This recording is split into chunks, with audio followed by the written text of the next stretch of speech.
Hey, Kevin here, Top 100 Financial Advisor, two-time author, one-time bestseller, and we're here to talk about the stock market. I want to give you a few ways that I would invest $1,000.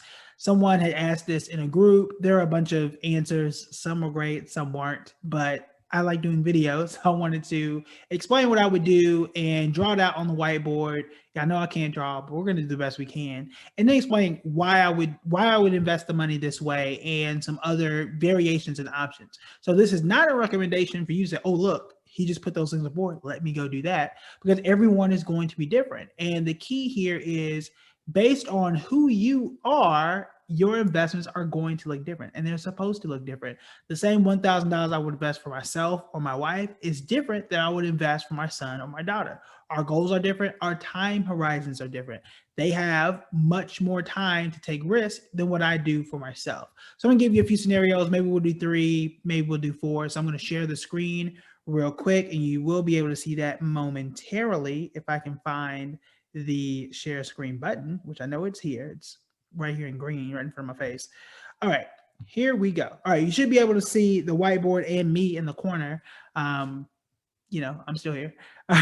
All right, so scenario one. So I'm not gonna write out scenario. I'll just put number one, and we'll write this here. How keyword I, would invest $1,000 today.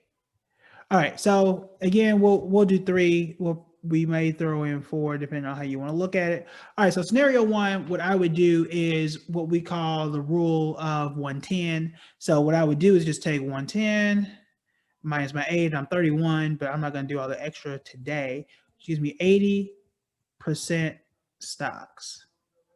Okay. So since I know that, that means 20% needs to be in bonds. Now, with that out the way, I'm going to erase this in a second.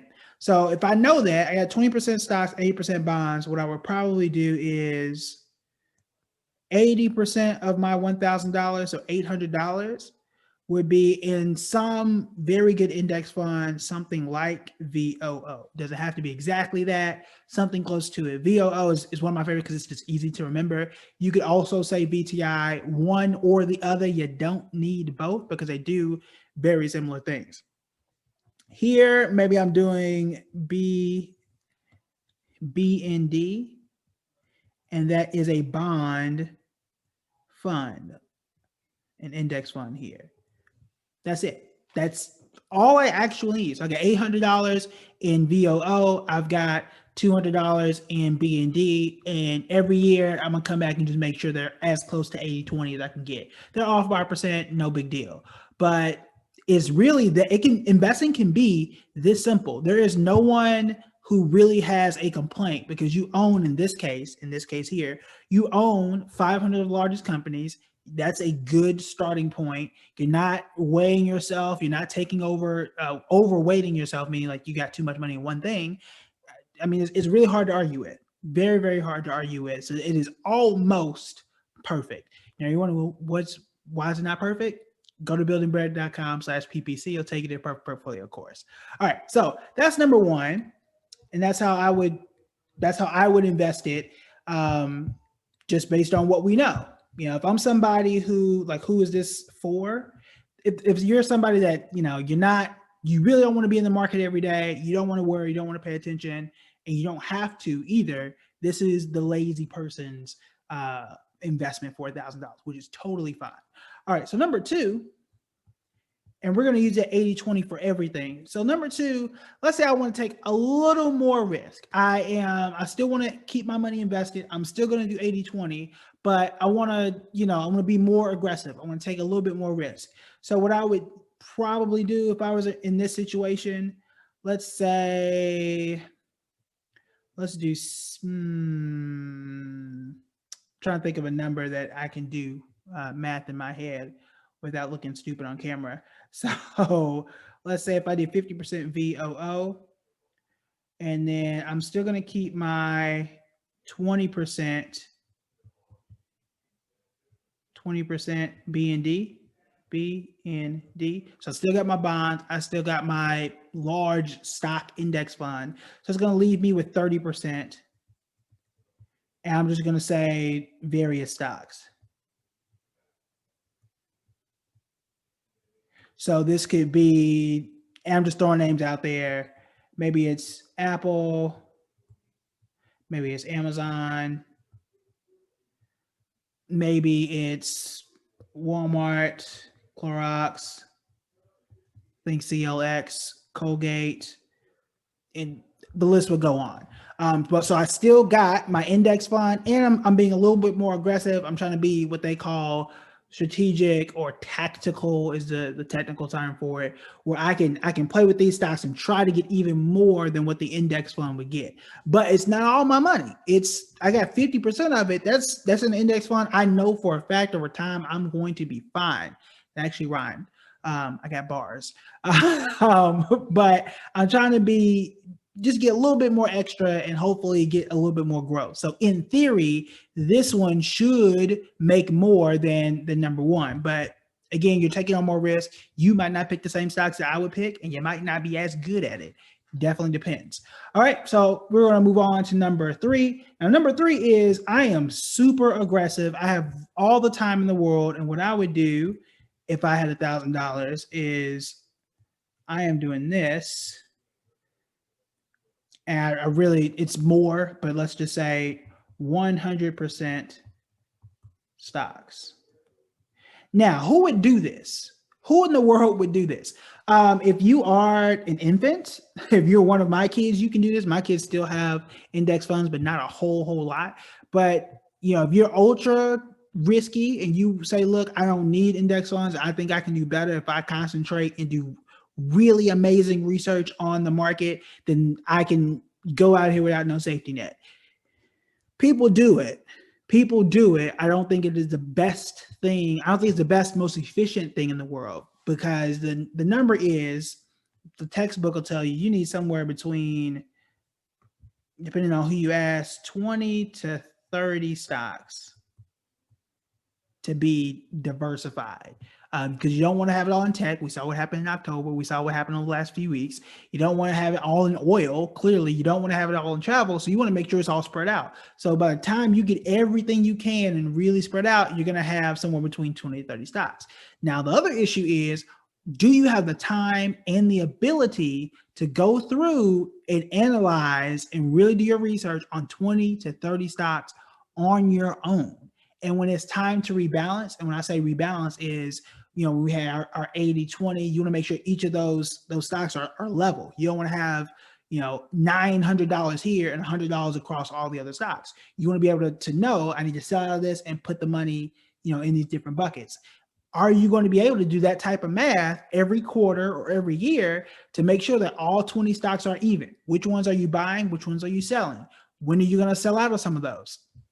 All these are questions that, as an advisor, I had to answer. We had some software to help us out, but you still had to sit there and say, look, Mr. So-and-so, I think you should get rid of this, and I think you should pick up this. It's fun if you know what you're doing, but if you don't, it's a lot more risky, a lot more homework for you to do. But it's there. Totally an option for you. If I were to invest $1,000, I would probably do this, at a much younger age, or if I had millions of dollars elsewhere. But that's another way you can look at it. All right, so number 4.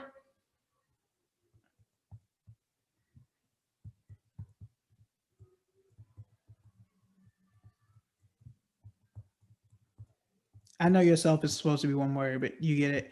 Number 4 is invest in yourself. And let me pull this back up on the big screen, if you will. Number 4 is invest in yourself. And the reason why I say that is because if you don't know where to put your money, how it works, how to analyze stocks, and how to really balance your own emotions, then you're going to lose the money. That's plain and simple. When I started investing, I started with $300. I lost close to $300 because I didn't know what I was doing. I had listened to my finance professor.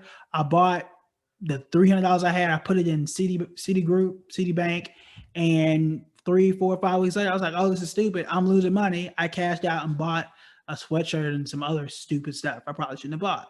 But why was that the case? I was not educated. I did not invest in myself in a way that taught me to understand the market. You should invest in yourself. Now, if you're watching this video, you're definitely doing that. I appreciate you. Make sure you hit the share, like, and subscribe buttons, all of them. So that's number one. But you got to take that next step, whether it's sitting down with me, whether it's taking a course with me, or anybody else, or picking up a book. Some of my best books, Broke Little Takes on Investing, is a very, very good one.